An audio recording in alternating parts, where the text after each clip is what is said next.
அமைதியாவே இருக்கான்.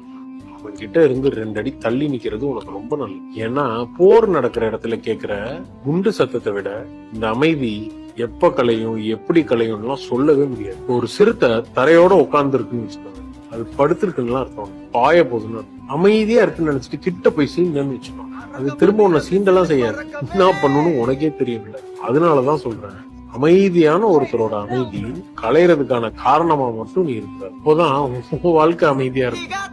அமைதியாவே இருக்கான்.